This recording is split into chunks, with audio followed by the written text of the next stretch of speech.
Can you hear me?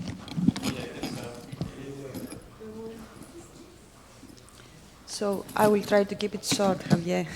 I'm Maria from Greece, working in wine tourism since 2004. So today what I'm going to do is try to report on data from my longitudinal research in Greece. In particular, this study seeks to address the following research questions. What is the course of development of wine tourism in the Greek case? How have several types of crises affected the development of Greek wine routes? And how have these crises been useful in terms of lessons learned for wineries and destinations? What are the lessons learned from the Greek case? The work reports on data collected in the frame of various studies, including my PhD, two postdoctoral projects, thesis, master thesis I've supervised, and several collaborations. We've used several tools and methods, including content analysis, panel discussions, interactive methods to retrieve data, in-depth interviews, and census surveys, not just sampling. And of course, participant observation all these years. These are some of the research regions where we were focused. And in terms of the theoretical framework, oh, sorry, I don't know. Apart from systems thinking, apart from the talc model, systems thinking predominated. In specific, we tried to examine the development of Greece's wine tourism through a resilience perspective, as it is defined as the capacity of systems to respond to change together and effectively to multiple types of change in specific. Having said that, let me begin with an introduction of the way we tried to deal into systems thinking. In specific, we consider wine tourism as a complex human environmental system, which comprises several subsystems, and they are highly dependent on natural resources, and therefore this system is explicitly vulnerable to multiple types of stressors and threats. So let me begin with the history. Despite the long tradition in winemaking and the diversity of several terroirs, only a handful of wineries attracted visitors in Greece before the 1990s, during the first post-war decades of mass tourism development in the country. And in essence, in Greece, we are talking about wine tourism because of the collective actions of 13 winemakers in the northern part of the country, when in 1993 they established a network, a wine tourism association, and they created the first wine routes. We are talking about a bottom-up, regional, collective approach. And currently, this network comprises 36 wineries, and it has encouraged similar initiatives across the country. We have similar networks being created in several other regions of Greece, and all these regional associations are currently organized and coordinated at the national level.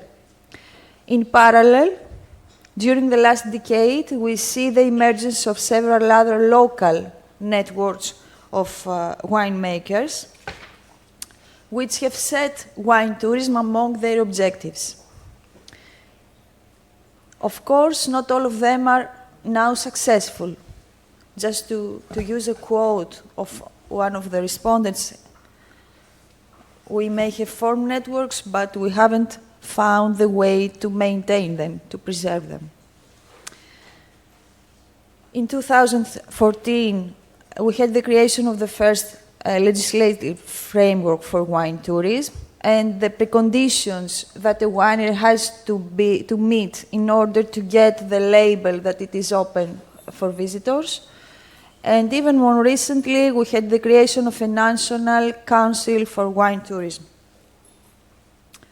So, given the aforementioned, we could come to the conclusion that Greece is currently at the developing stage of the TALC model. And as you can see this slide, several observations confirm this position. Due to time limitations, I will not go into detail. Of course, there are local differences one needs to take account when considering wine tourism at a national level. We cannot discuss wine tourism in Velvedo in West Greek Macedonia the same way we do it for Santorini, which is a mass tourism destination. Another concern lies in the low representation of wineries that are open to the public and also have the certification label. It doesn't mean that only 100 wineries are open to the public. The remaining just don't see any motivation in applying for this label, according to our research. There is a diversity of wine tourism experiences available across the country, either more organized, others are less customized. And apart from wineries, there are several other actors that comprise the wine tourism system in Greece, several other stakeholders. So how have several types of crises affected Greece's wine tourism development? To begin with, as was the case in Spain, Greece faced a severe debt crisis in the aftermath of 2007 and 2008. Moreover, the sector has experienced another two major perturbations. These include the imposition of capital controls in 2015 and also the introduction of the excise tax on wine, which has seriously affected sales prices and had a decrease in consumption, winery visitors in the mainland, and we have also a reduction of imported wine, which was not necessarily bad, given that simultaneously wineries tried to focus on the foreign markets and they put an emphasis on exports in order to deal with the severe impacts of the economic crisis in Greece. Moreover, according to their perceptions, wine tourism was the life vest that secured wineries with liquidity through crisis, and while the banking capital controls were imposed. The second crisis we examined was the pandemic, that had severe impacts on turnovers, international wine tourists, and a Catholic pause of festivals and events. Wineries located in island mass tourism destinations proved to be less resilient, and also wineries that were highly dependent from hotels, restaurants, and catering. These are the response strategies and other measures taken to confront the challenges. This is an example of the Cretan context. You choose one, you support all the others, was the motto. If you choose a wine from a specific winery from Crete, then you support all the system, all the supply chain of Crete. And last but not least, the climate crisis. This is a recent paper published a few months ago that has raised concern in the academic community.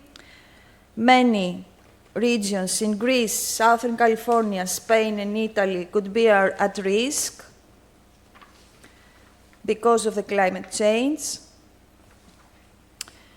So what we try to do through in-depth interviews with key stakeholders of Crete and national wine experts in Greece was to explore the perceptions of the supply side stakeholders in terms of the climate change.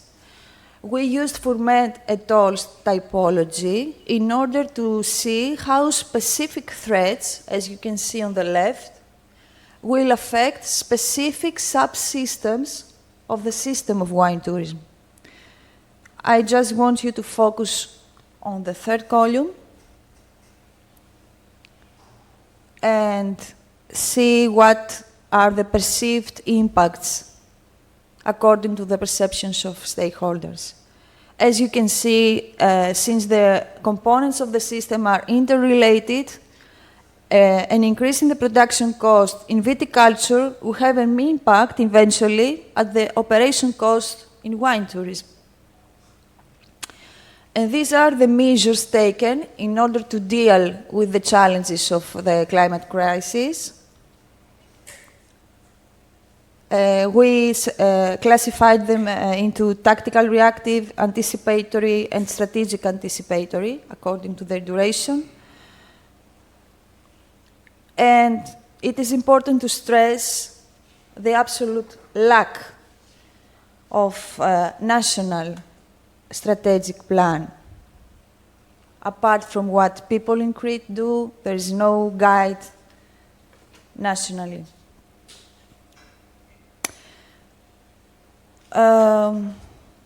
So the sector so far proved to be resilient with respect to the economic and the pandemic crisis, at least. The main factors that seem to be associated with this resilience have to do with two things. First is this shift in exports and also wine tourism, especially for small wineries. And the second has to do with the structure of the wine tourism system in Greece, which is mostly comprised by SMEs, small family-owned wineries. And this is related with a number of competencies like diversity, local control, self-organization, which are related to the resilience of a system according to the literature. However, the in-depth interviews revealed a number of other types of threats for the resilience of the system, which we classified into economic, social, and environmental. Social threats were further classified into these categories, as you can see.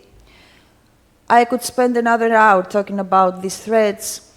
This is a figure we try to refine due to the course of time. We added, for example, climate change and COVID in environmental threats and so on.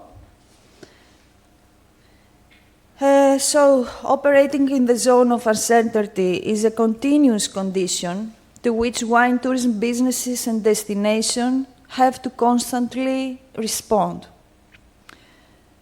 Instead of conclusions, I would like to share with you an ABCDF approach, trying to summarize some key takeaways, some lessons learned from the Greek case. So feel free to contribute with your feedback.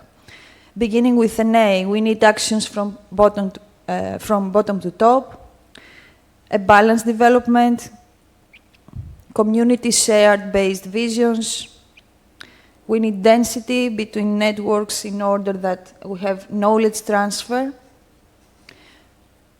Of course, a critical success factor lies in education and proper training, and last but not least, money.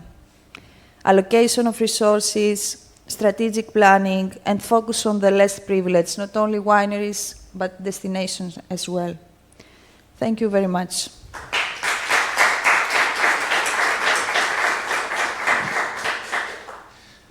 Does anyone have a question for Maria?